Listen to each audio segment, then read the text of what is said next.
హల్లెలూయా. మంచిది. దేవుడు గొప్ప కార్యాలు జరిగించే దేవుడు. మనం ప్రార్థన చేస్తే మన ప్రార్థన ఆలకిస్తాడు. ఆపరేషన్ లేకుండా కూడా దేవుడు స్వస్థపరుస్తాడు. దేవునికి స్తోత్రం.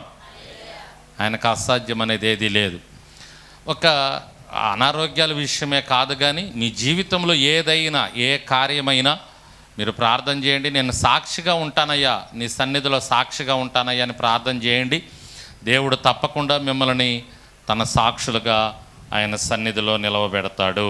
దేవునికి స్తోత్రం. హల్లెలూయా. హల్లెలూయా చెప్పరా? ఎన్నిసార్లు చదువుతాం పాస్టర్ గారు హల్లెలూయా అని?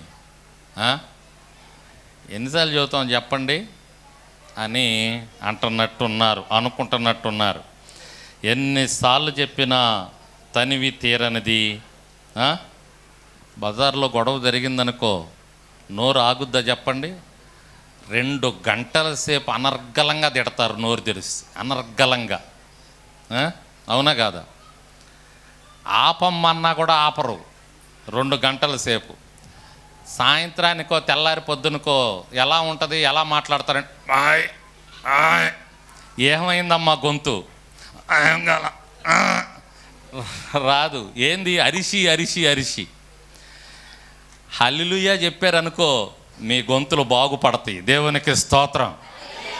అది మరి. కాబట్టి ఎంతగా ఎంతగా ఎంతగా స్తుతులు పాడినా యేసుని యేసుని యేసుని రుణము తీరునా, ఎంతగా గొడవలాడినా నీ గొంతు మోగబోయేనా. నువ్వు గొడవలాడితే నీ గొంతు మోగబోయిద్ది, నీ గొంతు పోయిద్ది అనాల.